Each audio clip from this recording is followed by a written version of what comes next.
Mga bata, ito ang inyong Kuya Jun. Dadalhin ko kayo sa ibang mundo ng aking kwento. Tara, magkwentuhan tayo. Teka, nakakita na ba kayo ng agila? Ito ay isang ibon na ubod ng laki. Gusto nyo bang malaman ang kanyang pinagmulan? Narito ang kwento ng unang agila na aking isinulat para sa Labara Books. Ang alamat ng agila na iginuhit naman ni Ray Ann Bernardo.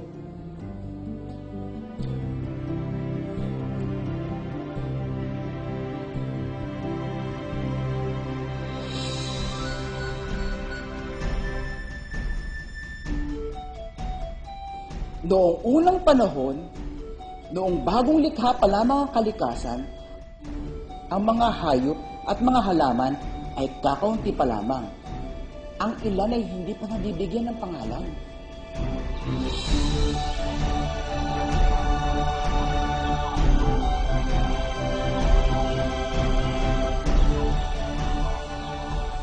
Noon, ang hangin ay napakalinis.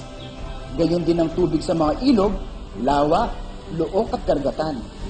Bughaw ang kulay ng langit at wala pang mga ulap na gumagawa ng ulan. Ang lupa sa mundo ay isa lamang isla at mistulang isang nunal mula sa kalawakan.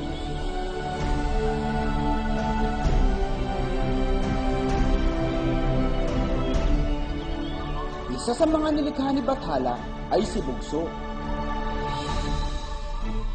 Lahat ng kailangan niya ay ibinibigay ni Bathala. Binigyan siya nito ng napakalaking palasyo. Minsan ay tumingala si Bugso sa langit.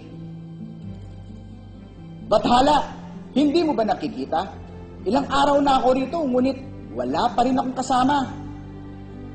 Agad na nilikha ni Bathala ang isang napakagandang dilag na si Luling.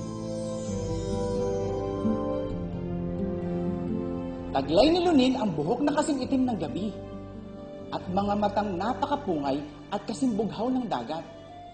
Ang kutis nito ay kasing kinis ng talulot ng waling-waling at kasing puti ng batong buhay sa dalampasigan.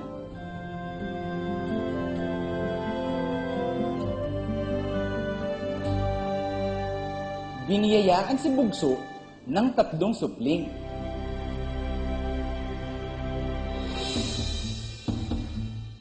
Bathala, hindi sapat sa akin ang islang ito. Hindi pa rin lubos ang kaligayahan ko sa piling ng isang marilag na asawa at 3 supling. Ang mga hayop ay walang ginawa kundi kumain, matulog at magpakarami. Nakakasawa na ring tingnan ang mga halaman, pati na ang mga pagkain dulot ng mga ito. Bigyan mo ako ng kakayahang makahinga sa ilalim ng dagat. Gusto kong maglakbay roon, kasama ng mga nilikha mong lamang dagat.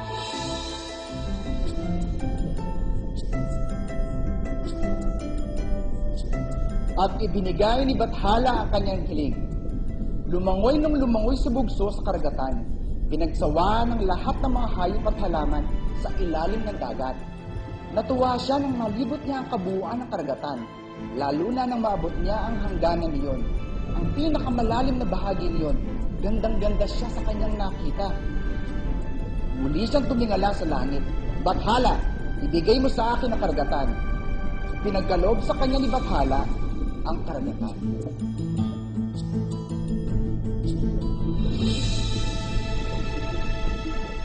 Isang araw, tumingala uli siya sa langit.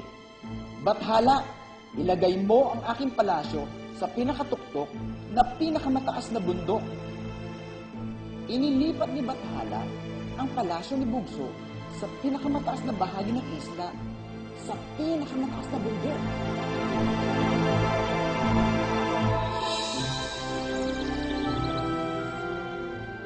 Sa ituktok ay napansin ni Bugso ang ilang mga ibong nagsisiliparan sa himpapawid. Bathala, bigyan mo ako ng mga pakpak. Gusto kong makalipad. At natupad na naman ang kanyang hiling.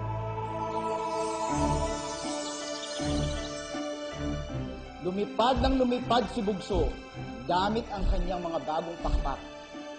Hindi siya nagsawang lumipad sa himpapawid. Pilit na inaabot niya ang kalangitan. ngunit hindi niya maabot.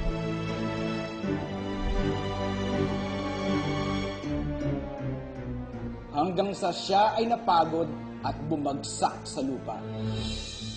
Bathala, napakasarap lumipad, pero hindi ko marating ang dulo ng kalangitan. Ibigay mo sa akin ang kalangitan. Lahat ng hiniling mo ay akin ang ibinigay, sabi ni Bathala.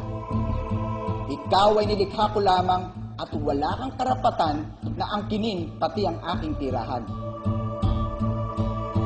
Pero lahat naman ng hinihiling ko ay pinagkakaloob mo sa akin. Bakit hindi mo maibigay sa akin ang kalangitan? Sagot ni Bugso. Isa kang nilalang na hindi makontento at walang kaligayahan. Kaya akin kitang pagbibigyan, Bugso. Mula ngayon, sa iyo na ang mga pakpak na yan. Tama ang iyong tinuran, mahal kong Bathala. Huwag mong babawiin sa akin ang mga pakpak na ito hanggat hindi ko nararating ang kalangitan. Gusto kitang abutin. Ano ba ang nariyan sa langit? Kung gayon, kita'y papipiliin. Ang kalangitan o ang lahat ng iyong hiniling at aking ipinagkaloob. Ang langit, mabilis na sagot niya. Kung gayon, hinahamon kita. Ikaw ngayon ang maghanap sa kalangitang iyong hinihiling.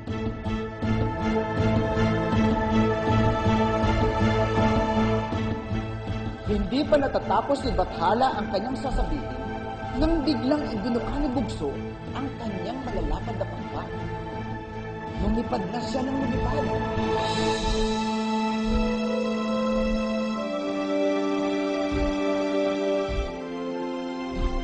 Pinagmasdan lamang ni Bathala ang paglipad ni Bugso habang ito'y papalayo ng papalayo. Nakita niya kung paano ito lumipad pataas sa kalawakan na tila gustong abutin, sakupin at yakapin ng langit.